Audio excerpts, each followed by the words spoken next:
नमस्कार दोस्तों, मैं राहुल आप सभी का मंथन में स्वागत करता हूं। इस सेशन के अंतर्गत हम लोग सिंधु घाटी की सभ्यता को कवर करने हैं, जो कि प्राचीन भारत का एक महत्वपूर्ण टॉपिक है। यहाँ से प्रत्येक प्रतियोगी परीक्षाओं में प्रश्न पूछे जाते हैं। परफॉर्मेंस सीरीज के अंतर्गत हम लोग यूपीएससी एईडी और बिहार एसआई को कवर कर रहे थे। और यह जो सेशन है, मूल रूप से अगर हम लोग बात करें तो यदि आप लोग जेपीएससी की तैयारी कर रहे हो या फिर जेएसएससी का कोई भी एग्जाम दे रहे हैं, तो वहां पर इस टॉपिक से प्रश्न पूछे ही जाते हैं। साथ ही साथ अगर आप लोग 72वीं बीपीएससी प्रीलिम्स की तैयारी कर रहे हैं तो उसके लिए भी सेशन अत्यंत ही महत्वपूर्ण है और रेलवे आदि के लिए तो अत्यंत रामबाण सिद्ध होने वाला है यह सेशन। हम लोग सेशन को फटाफट प्रारंभ करेंगे और जल्दी ही समाप्त करने का प्रयास करेंगे। सेशन के अंत तक बने रहिएगा, काफी फ्रूटफुल सेशन होने वाला है हैंड रिटन नोट्स के साथ में। अगर हम लोग बात करें सबसे पहले तो मेसोपोटामियाई अभिलेखों की बात करते हैं, जो सिंधु घाटी सभ्यता की समकालीन सभ्यता थी।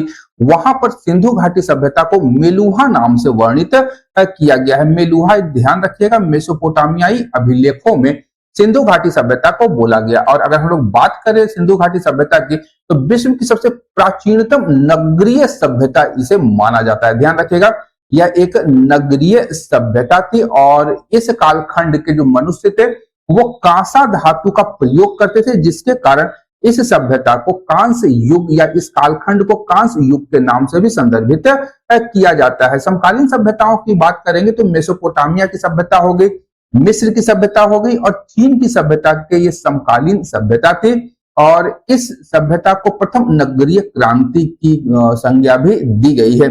जॉन मार्शल, जो भारतीय पुरातत्व विभाग के अध्यक्ष थे, उनके निर्देशन में सबसे पहले हड़प्पा स्थल की खोज की गई थी। ध्यान रखिएगा, जिसके कारण इस स्थल का नाम या सभ्यता का नाम इस स्थल के नाम से हड़प्पा सभ्यता कहा गया। लेकिन जब कालांतर में अन्य सब स्थलों की खोज होती है इस सभ्यता के अंतर्गत, तो देखा गया कि वह सिंधु और उसकी सहायक नदियों के इर्द गिर्द इस सभ्यता का जानकारी प्राप्त होती है, जिसके परिणाम स्वरूप इसे सिंधु घाटी सभ्यता भी कहा जाता है। और यहाँ पर ध्यान रखिएगा कि दयाराम साहनी ही वह व्यक्ति थे जिन्होंने हड़प्पा स्थल पर सबसे पहले खुदाई किया था और उन्होंने यहाँ से एक बृहद नगरीय ढांचे की जानकारी प्राप्त की थी। अगर हम लोग बात करेंगे इसके कालखंड की कि कब से कब तक यह सभ्यता विद्यमान थी, तो विभिन्न विद्वानों के द्वारा विभिन्न अवधियों के विषय में बताया गया है कि इस कालखंड में ये सभ्यता का विकास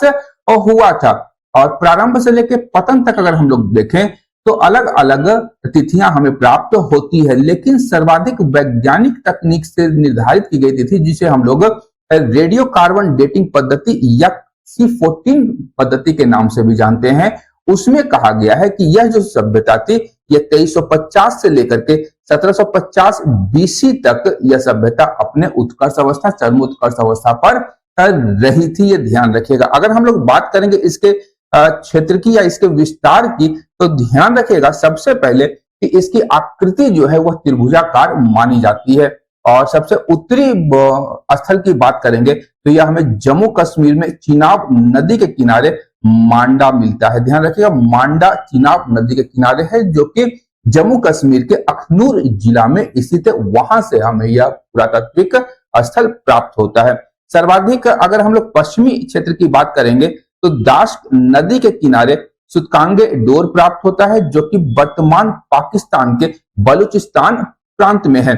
सर्वाधिक दक्षिण की बात करेंगे दक्षिणी स्थल की, तो महाराष्ट्र के दैमाबाद में प्राप्त होता है, जो जिसे वर्तमान में हम लोग अहिल्या नगर के नाम से भी जानते हैं, और यह आपका नर्मदा नदी के किनारे अवस्थित है। और सर्वाधिक पूर्वी क्षेत्र उत्तर प्रदेश के हिंडन नदी के किनारे आलमगीरपुर मेरठ में प्राप्त होता है। तो इस प्रकार से अगर हम लोग देखें तो चारों दिशाओं में पूर्व, पश्चिम, उत्तर, दक्षिण में सिंधु घाटी सभ्यता का विस्तार मिलता है। और इसकी जब हम लोग आकृति बनाने का प्रयास करते हैं तो ये आकृति हमें कुछ इस प्रकार से त्रिभुजाकार आकृति प्राप्त हो जाती है। ये ध्यान रखिएगा।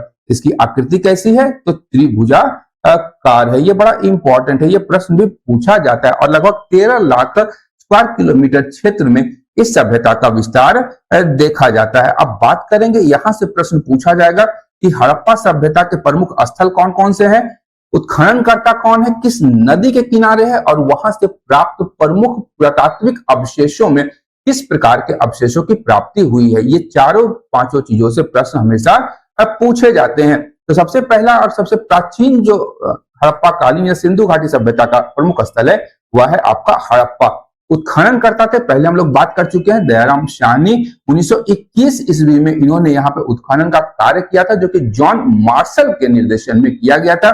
और यह है कहां, तो रावी नदी के किनारे है। ध्यान रखिएगा रावी नदी के किनारे हड़प्पा स्थित है। और यह है कहां पर, तो पाकिस्तान के मोंटगोमरी जिला के साहिवाल में आपका इसका उत्खनन किया गया है। ध्यान रखिएगा। यहां से अगर प्रमुख चीजों की अगर बात करेंगे तो ध्यान रखें केवल प्रमुख चीजों को देखेंगे। यहाँ पे बहुत सारी चीजें दी गई हैं लेकिन हम लोग केवल उसी अवशेषों को देखेंगे जो कि एग्जाम में या तो पूछे गए हैं या पूछे जाने की संभावना है। तो ध्यान रखिएगा यहाँ से कांसे की इक्का गाड़ी प्राप्त हुई है, बड़ा इंपॉर्टेंट है। कांस्य युगीन सभ्यता थी तो कांसे की इक्का गाड़ी हड़प्पा से मिली है। अन्नागार के अवशेष मिले, ध्यान रखिएगा अन्नागार का अवशेष आपका मोहनजोदड़ो से भी प्राप्त हो जाता है। वहीं शंख का बैल प्राप्त हुआ है, बड़ा इंपॉर्टेंट है शंख का बैल। इसके अतिरिक्त कब्रिस्तान R37 मिला है यहां से और मातृ देवी की मूर्ति प्राप्त हुई है। तीन चीज आप लोग ध्यान में रखेंगे, कांसे की इक्का गाड़ी, अन्नागार, शंख का बैल और कब्रिस्तान R37 बड़ा इंपॉर्टेंट है। इसके अतिरिक्त मोहरों पर एक श्रृंगी पशु, ध्यान रखेगा कि हड़प्पा सभ्यता में जो मुहर हमें प्राप्त होती है उस पर सर्वाधिक अंकन जो हुआ है वह एक श्रृंगी पशु का ही हुआ है। ध्यान रखिएगा एक श्रृंगी पशु का सर्वाधिक अंकन हमें प्राप्त होता है। उसके बाद प्रमुख स्थल है मोहनजोदड़ो। मोहनजोदड़ो की बात करेंगे तो सिंधी भाषा में मोहनजोदड़ो का अर्थ होता है मृतकों का टीला। ध्यान रखिएगा इसे सिंधी भाषा में मृतकों का टीला कहा गया है और इसका उत्खनन 1922 ईस्वी में राखालदास बैनर्जी के द्वारा किया गया है। दयाराम साहनी ने हड़प्पा और राखालदास बैनर्जी ने मोहनजोदड़ो का उत्खनन किया था 1922 में। और ये है कहां पर, तो सिंधु नदी के किनारे मोहनजोदड़ो अवस्थित है।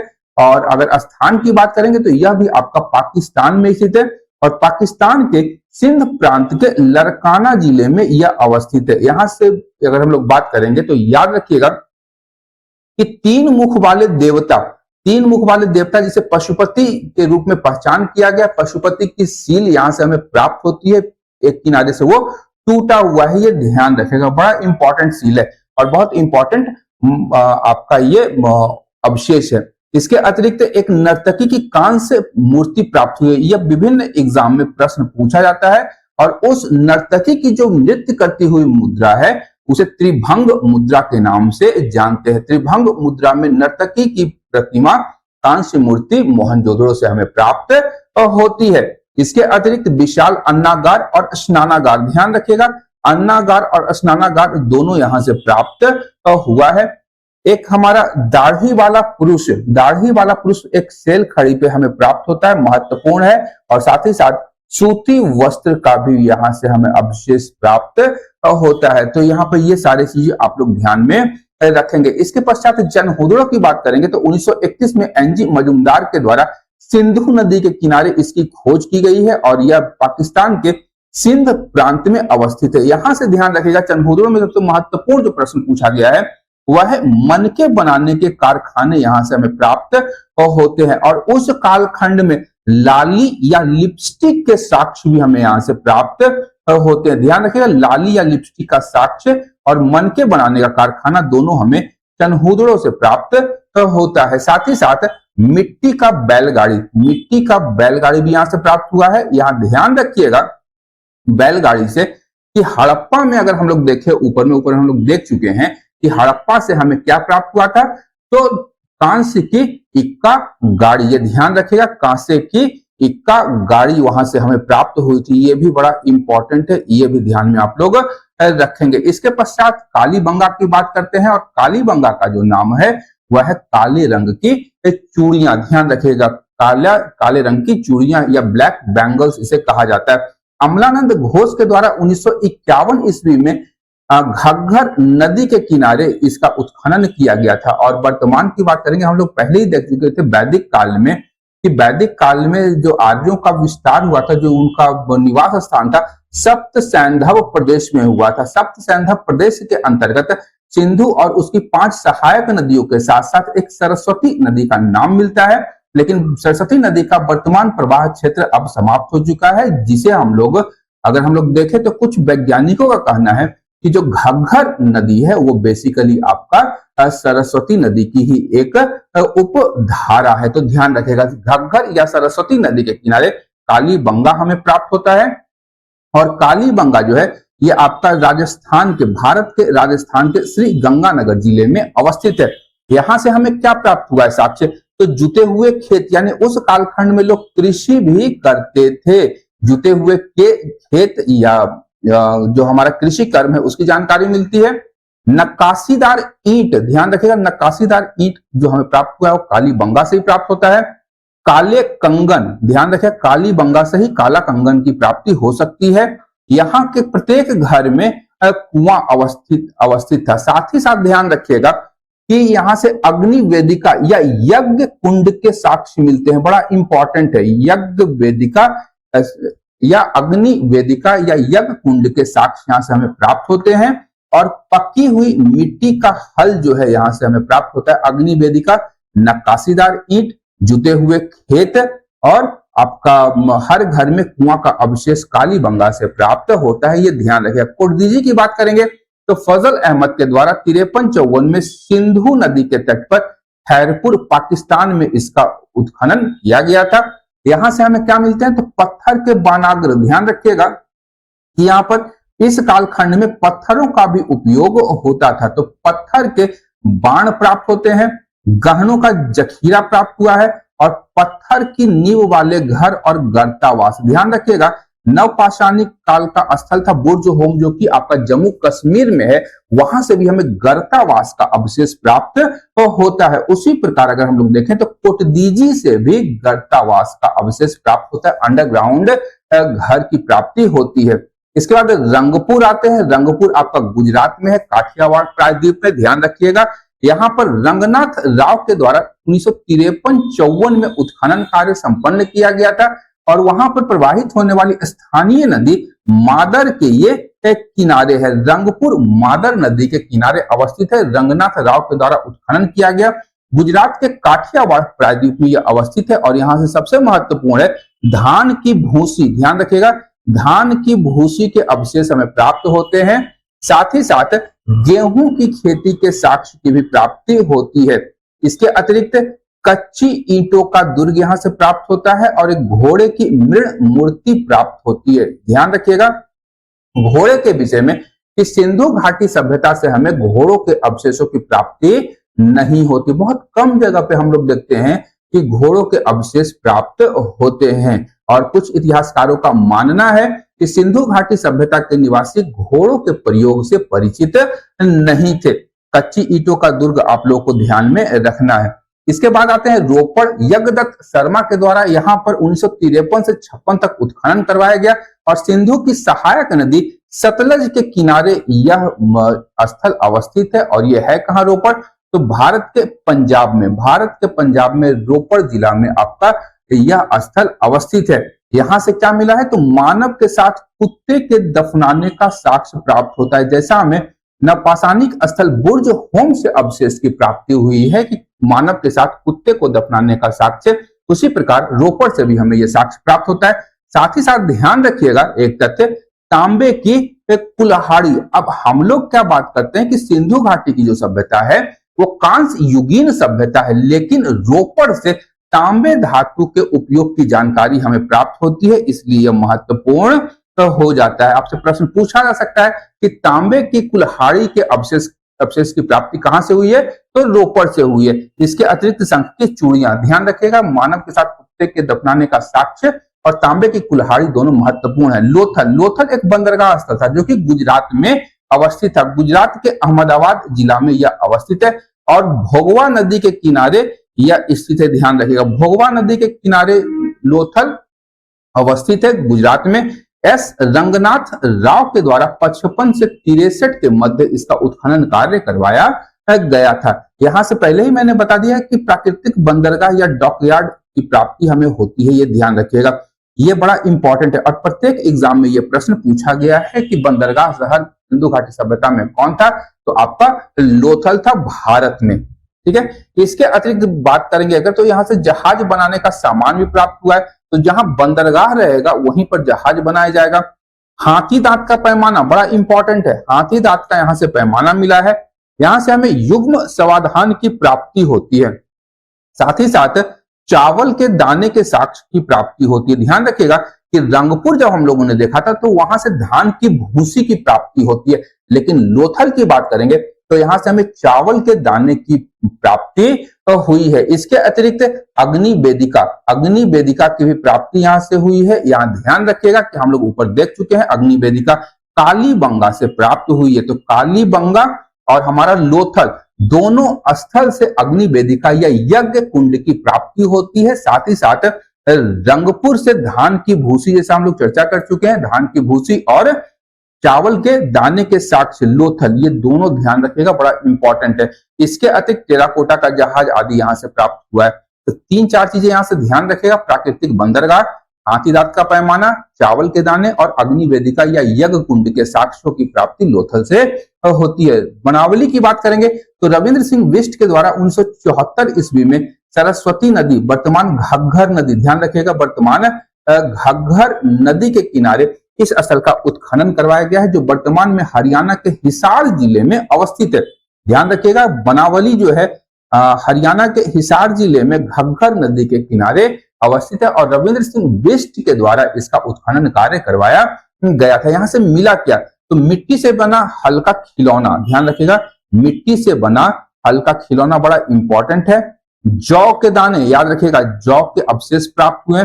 स्वर्ण पट्ट, अभी तक हम लोग ये एग्जाम में नहीं देखे हैं कि स्वर्ण पट्ट की प्राप्ति कहां से होती है, लेकिन ये भविष्य में पूछा जा सकता है, तो बनावली ध्यान रखिएगा। इसके अतिरिक्त मिट्टी के मनके और मछली पकड़ने की बंसी आदि की प्राप्ति बनावली से हुई है। अब बात करेंगे कि सबसे बड़ा जो आपका उत्खनित हड़प्पा सभ्यता का स्थल है वो कौन सा है, तो ये ध्यान रखिएगा राखी गढ़ी है। राखी गढ़ी हरियाणा के हिसार में है और अब तक का उत्खनित किया गया सबसे बड़ा हड़प्पा कालीन स्थल है। इसके बाद हमारा मोहनजोदड़ो और हड़प्पा का स्थान आता है। तो यहाँ से ये सारे हमें ध्यान में रखने होंगे और यहाँ से प्रश्न प्रायः पूछे जाते हैं, चाहे साक्ष्यों की बात करें, स्थिति की बात करें, नदी की बात करें या उत्खननकर्ता की बात करें, तो यहाँ से प्राप्त होती हैं। और उसके जो विशेषण है, जिसे मोहनजोदड़ो का सिंधी भाषा में अर्थ मृतकों का टीला या कालीबंगन का नाम हो जाता है हमारा काले रंग की चूड़ियां, तो यहाँ से ही प्रश्न पूछे जाते हैं। अब चूंकि हम लोग जानते हैं कि हड़प्पा सभ्यता जो थी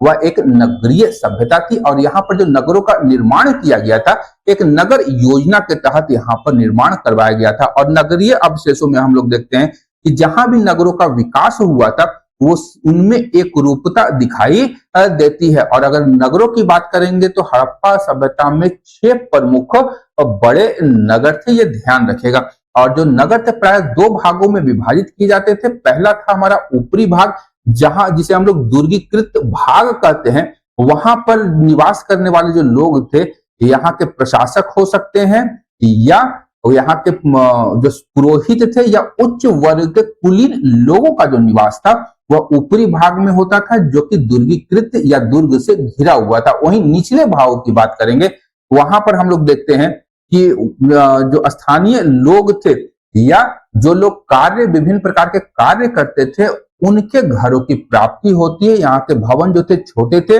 वहीं जो ऊपरी भाग था, जो दुर्गीकृत भाग था, वहां के जो भवन है वो प्राय बड़े बड़े मिलते हैं, ये ध्यान रखिएगा। इसके अतिरिक्त ऊपरी भाग में ही हमें खाद्य भंडार गृह भी प्राप्त होते हैं। अब यदि हम लोग देखें कि हड़प्पा काल के जो प्रमुख नगरीय स्थल थे, वहां पर निर्माण में जब एक रूपता देखी गई, तो यहाँ पर ध्यान रखिएगा कि जो भवनों का निर्माण किया गया इस कालखंड में वह ग्रिड पद्धति पर था और जो सड़कें थी यहाँ पर एक दूसरे को समकोण पर काटती थी, ये ध्यान रखिएगा, बड़ा इंपॉर्टेंट है, ये बहुत ही महत्वपूर्ण है और बहुत जगह पूछा गया है, बहुत बार पूछा गया है। भवन निर्माण में ग्रिड पद्धति का उपयोग किया गया, सड़कें समकोण पर एक दूसरे को काटती थी। साथ ही साथ ध्यान रखिएगा कि जो मकान या जो भवन होते थे, उनके दरवाजे और जो खिड़कियां थी वो मुख्य सड़क की ओर नहीं खुलती थे, पीछे गली की ओर ये खुलते थे। लेकिन अपवाद यहाँ ध्यान रखिएगा, एक लोथल यहाँ पर अपवाद में है, क्योंकि लोथल के जो खिड़कियां और दरवाजे थे वो गली की ओर न खुल करके सड़कों की ओर खुला करते थे, ये ध्यान रखेगा। भवन का निर्माण पक्की ईंटों से किया गया, आग में पका करके पक्की ईंटों का प्रयोग किया गया। जल निकास जो थी यहाँ की जल निकास प्रणाली यहाँ की मुख्य विशेषता थी और आज भी इसका संदर्भ हम लोग देखते हैं बहुत स्थानों पर।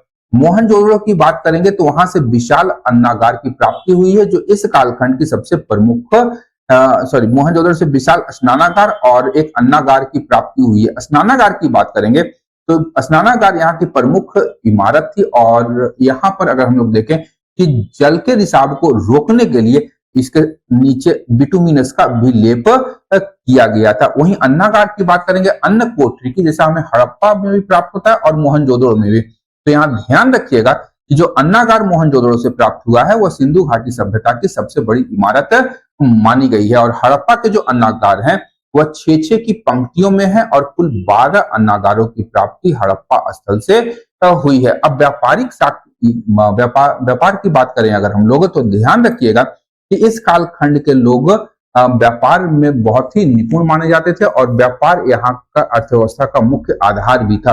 तो आयातित वस्तुओं की बात करेंगे तो यहाँ ध्यान रखिएगा, जनरली हम लोग धातुएं या विभिन्न प्रकार के पत्थरों का आयात हड़प्पा सभ्यता में विभिन्न स्थानों से किया जाता था।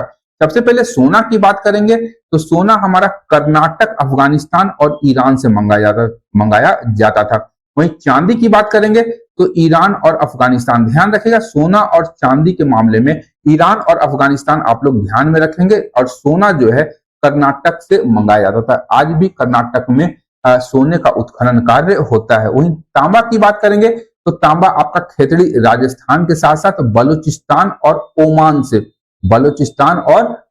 से मंगाया जाता था। सीसा आपका राजस्थान से, साथ ही साथ ईरान, अफगानिस्तान से मंगाया जाता था। अब ध्यान रखिएगा सोना, चांदी, सीसा, इनमें कॉमन क्या है तो आपका ईरान और अफगानिस्तान है, लेकिन सीसा राजस्थान से भी मंगाया जाता था।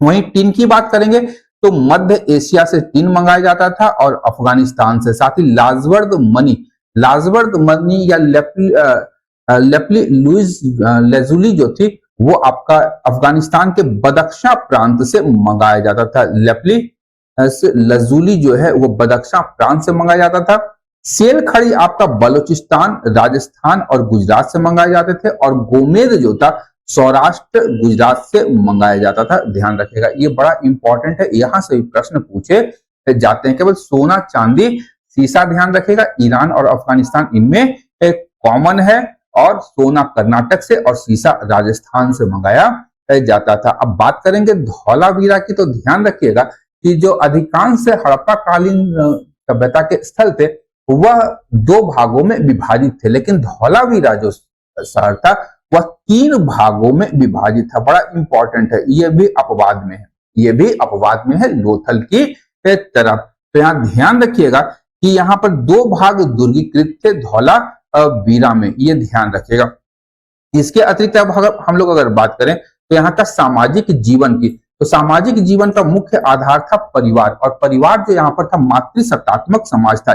ऐसा हमें क्यों कह रहे हैं तो ऐसा इतिहासकारों या पुरातत्ववेताओं का मानना है कि वहां से प्राप्त जो भी मुहरे हैं उनमें अधिकांशतः मातृ देवी की मूर्ति प्राप्त होती है, जिससे यह पता चलता है कि उस कालखंड का जो समाज था वह मातृसत्तात्मक समाज था। व्यवसाय के आधार पर यहाँ पर वर्ण विभाजन या वर्गों का विभाजन किया गया था। वर्ण यहाँ हम लोग नहीं शब्द प्रयोग कर सकते हैं, वर्ग का प्रयोग कर सकते हैं। तो समाज 4 वर्गों में विभाजित था। पहला था पुरोहित या विद्वान, दूसरा था योद्धा वर्ग जो कि इनकी रक्षा करते थे, तीसरा था व्यापारी वर्ग और चौथा श्रमिक वर्ग जो उत्पादन के कार्य में लगे हुए थे। वहीं हम लोग अगर खाने खिलाने की बातचीत करें तो यहाँ पर शाकाहार और मांसाहार दोनों का प्रचलन हमें दिखाई देता है। शाकाहार की बात करेंगे तो ध्यान रखिएगा गेहूं, जौ, तिल, दालें आदि मुख्य खाद्यान्न थे। गेहूं, जौ, तिल और दालें मुख्य खाद्यान्न थे, ये ध्यान रखिएगा। और यहाँ पे तथ्य में बताता चलूं कि चावल का उल्लेख यहाँ पे बहुत कम हमें प्राप्त होता है, केवल रंगपुर और लोथल को छोड़ करके, ये ध्यान रखिएगा। इसके अतिरिक्त यहाँ के लोगों का जो मुख्य पेशा या शौक था एंटरटेनमेंट का, तो मछली पकड़ना, शिकार करना, ये दैनिक क्रियाकलाप थे इनके। आभूषण की बात करेंगे तो स्त्री और पुरुष दोनों आभूषण शौकीन थे और दोनों के द्वारा आभूषणों का प्रयोग किया जाता था। वहीं मन का निर्माण की फैक्ट्री हमें चंदहुदड़ों से प्राप्त हुई होती है, जिससे विभिन्न प्रकार के गहने या आभूषणों का निर्माण होता था। और हम लोग पूर्व में देख चुके हैं कि सोना, चांदी, हाथी दांत, सीपीओ आदि का भी प्रयोग गहनों के रूप में किया गया है। वहीं अगर हम लोग बात करेंगे मृण मूर्तियों की, तो लघु मृण मूर्तियां जो थी वो टेराकोटा से बनाई जाती थी। और टेराकोटा हमारा क्या है, तो पकी हुई मिट्टी से बनाई गई लघु मृण मूर्तियां। और इन्हें क्या कहा गया, तो फिगरिन कहा गया। मूर्तिकाओं को तो फिगरिन भी कहा गया है। साथ ही साथ लघु मृण मूर्तियों में हम लोग देखते हैं कि खिलौने या जो कि प्रतिमाएं जिनकी पूजा की जाती थी उनकी प्रतिमाएं प्राप्त होती हैं। और सर्वाधिक नारी मृण मूर्तियां ही हमें अधिक मिलती हैं। इसीलिए पुरातत्ववेत्ता का मानना है कि इस कालखंड में क्या था, मातृसत्तात्मक समाज यहाँ पे था। अब धार्मिक जीवन की बात करेंगे तो यहाँ पर रूढ़ियों और कर्मकांडों का महत्व था। मातृशक्ति में विश्वास था। मोहनजोदड़ो से ध्यान रखिएगा कि पशुपति शिव की उत्कीर्ण मूर्ति प्राप्त होती है। एक सील पर पशुपति शिव की मूर्ति प्राप्त हुई है। आगे हम लोग देखेंगे कि कौन कौन से जानवर इनके पास से हमें प्राप्त होते हैं। वहीं कुबड़ वाला बैल या श्रृंग युक्त पशु सर्वाधिक पवित्र पशु माना गया है। लिंग पूजा का प्रचलन यहाँ पे देखा गया है, ये ध्यान रखिएगा। लिंग पूजा का प्रचलन भी यहाँ देखा गया है। अग्नि कुंड या अग्नि वेदिका का साक्ष्य हमें कालीबंगा और लोथल दोनों जगहों से प्राप्त होता है। तो ऐसा अनुमान लगाया जाता है कि वो अग्नि पूजा में भी विश्वास करते थे या किसी प्रकार के याज्ञिक कर्मकांड का प्रचलन यहाँ पर देखा जाता है। वहीं मोहनजोदड़ो से बात करेंगे तो वहां से एक सील या मुहर की प्राप्ति हुई है। एक मूर्ति में स्त्री के गर्भ से निकलता हुआ पौधा दिखाया गया है। और ये जो मूर्ति है, ये जो स्त्री है, तो उसे धरती की उर्वरता की देवी कहा गया। सील पर यह मूर्ति हमें प्राप्त होती है, ध्यान रखिएगा इसे। इसके अतिरिक्त इस कालखंड में स्वास्तिक चक्र तथा क्रॉस के भी साक्ष्य हमें प्राप्त होते हैं। स्वास्तिक चक्र और क्रॉस के भी साक्ष्य प्राप्ति होती है। स्वास्तिक का सर्वप्रथम प्रयोग अगर हम लोग देखें तो सिंधु घाटी सभ्यता में ही हमें दिखाई देता है। और अंतिम संस्कार की बात करेंगे तो 3 विधियों का प्रयोग होता था। पहला था पूर्ण समाधिकरण, ये सर्वाधिक प्रचलित था। पूर्ण समाधिकरण, आंशिक समाधिकरण और अंतिम था आपका दाह संस्कार। दाह संस्कार, आंशिक समाधिकरण और पूर्ण समाधिकरण, ये तीनों संस्कार की विधियां यहाँ पर प्रचलित थी। अब यहाँ पर पशुपति शिव की जो मूर्ति जो मुहर प्राप्त हुई है, ये ध्यान रखिएगा मोहनजोदड़ो से प्राप्त हुई थी। यहाँ पर अगर हम लोग देखें तो किस किस जानवरों का प्राप्त हुआ है वहां से चित्र, तो इसके लिए छोटा सा कोड है डर्ट बी। डर्ट बी, ये ध्यान रखिएगा। डी से डियर, ई से एलिफेंट, आर से राइनो, टी से टाइगर और बी से बफेलो।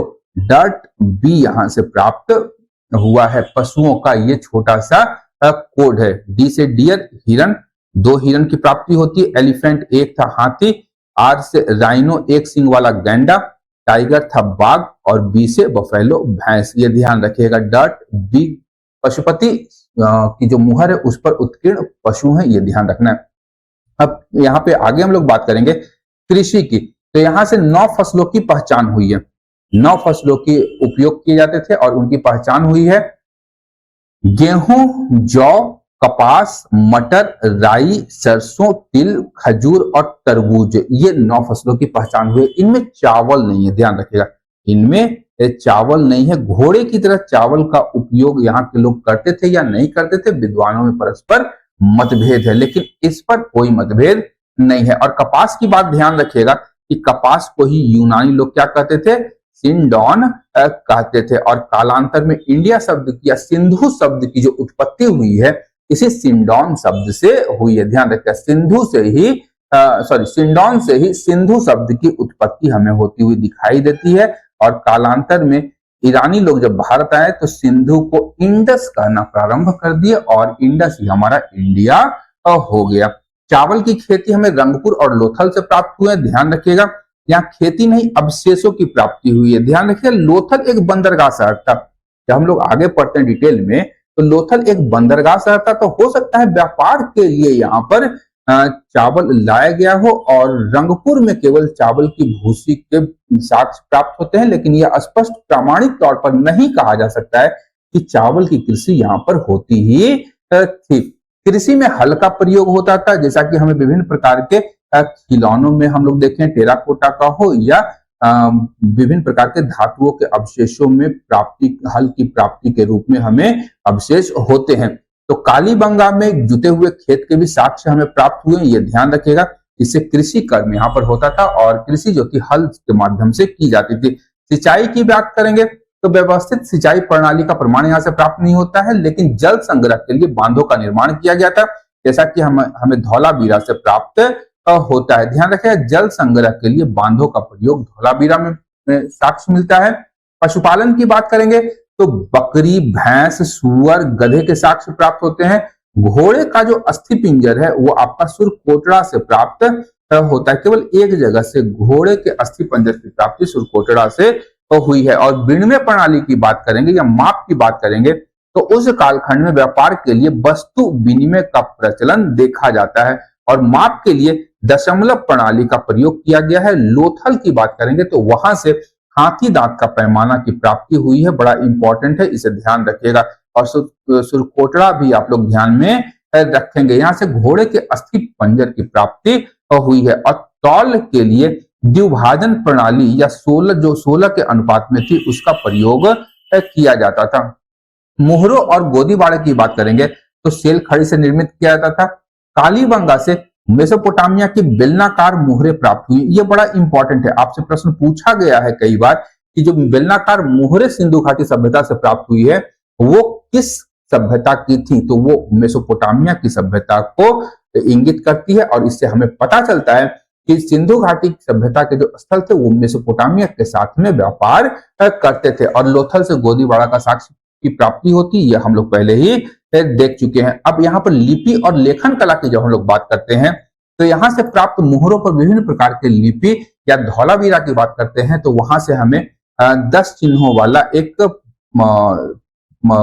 फलक की प्राप्ति हुई है, जिसपे विभिन्न प्रकार के 10 चिन्ह बनाए गए हैं, ये ध्यान रखिएगा। इस प्रकार के चिन्ह हमें प्राप्त हो जाते हैं। तो यहाँ की जो लिपि थी वो बेसिकली चित्राक्षर लिपि थी, यानी चित्र और अक्षर को मिला करके यहाँ पे लिपि लिखी गई थी और इसे हम लोग भाव चित्रात्मक लिपि के नाम से भी जानते हैं। इन लिपियों में चिन्हों की कुल संख्या थी 64, मूल चिन्ह थे 64 और लगभग 250 से लेकर के 400 तक चित्राक्षर या पिक्टोग्राफ रूप में हमें प्राप्त होते हैं।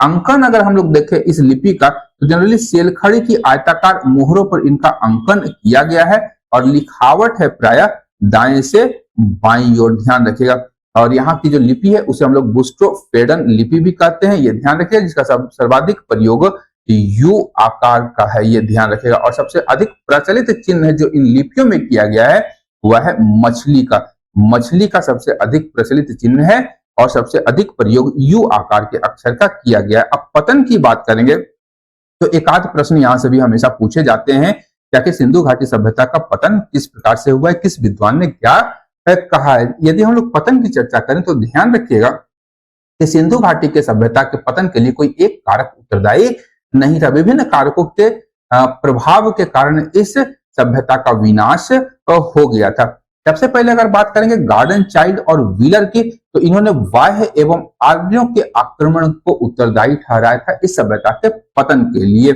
जॉन मार्शल मैके और ऐसा राव का कहना था कि बाढ़ ने इस सभ्यता का पतन कर दिया, लेकिन ध्यान रखिएगा कि सिंधु घाटी सभ्यता के सभी स्थलों पे हमें बाढ़ के अवशेषों की प्राप्ति नहीं होती है। वहीं ऑरेल स्टाइन और एन घोष, अमलानंद घोष का कहना है कि जलवायु परिवर्तन के कारण इस सभ्यता का विनाश हो गया। अब चूंकि ये सभ्यता जो थी ये व्यापार पर निर्भर थी और बहुत हद तक ये कृषिगत उत्पादन का व्यापार करते थे। कृषि उत्पादन का ये लोग व्यापार करते थे। जब जलवायु परिवर्तन हुआ तो कृषि उत्पादन में गिरावट हो जाती है और कालांतर में इनका जब व्यापार अवरुद्ध हो जाता है तो इस सभ्यता का पतन हो गया। एम.आर. सहनी का कहना है कि भूगर्भिक परिवर्तन के कारण इस सभ्यता का विनाश हो गया। अब अगर हम लोग देखें तो सरस्वती नदी का जो प्रवाह था वो वैदिक काल में भी था और वैदिक काल इस सभ्यता के बाद में आती है, ये ध्यान रखिएगा। तो भूगर्भिक परिवर्तन इस कालखंड में हुआ होगा, इसीलिए एम.आर. सहनी ने इस कारण को सिंधु घाटी सभ्यता के पतन का एक कारण माना है। जॉन मार्शल का कहना है कि यहाँ पर प्रशासनिक शिथिलता आ गई, जिसके परिणाम स्वरूप इस सभ्यता का विनाश हो गया। वहीं के.आर. कैनेडी का कहना है कि प्राकृतिक आपदा ने इस सभ्यता को पतन की ओर धकेल दिया। तो इस प्रकार पतन के संदर्भ में विभिन्न विद्वानों ने अपने अपने मत प्रतिपादित किए हैं, लेकिन कोई एक कारण संपूर्ण सभ्यता के विनाश के लिए उत्तरदायी ठहराया नहीं जा सकता है। ये ध्यान रखिएगा। निष्कर्षतः हम लोग यही कह सकते हैं यहाँ पे। तो आज के इस सेशन के लिए इतना ही। मिलते हैं हम लोग नेक्स्ट अगले सेशन में। तब तक के लिए धन्यवाद। देखते रहिए मंथन, क्योंकि मैं इस प्रकार के वीडियोस लाता रहता हूं। Thank you.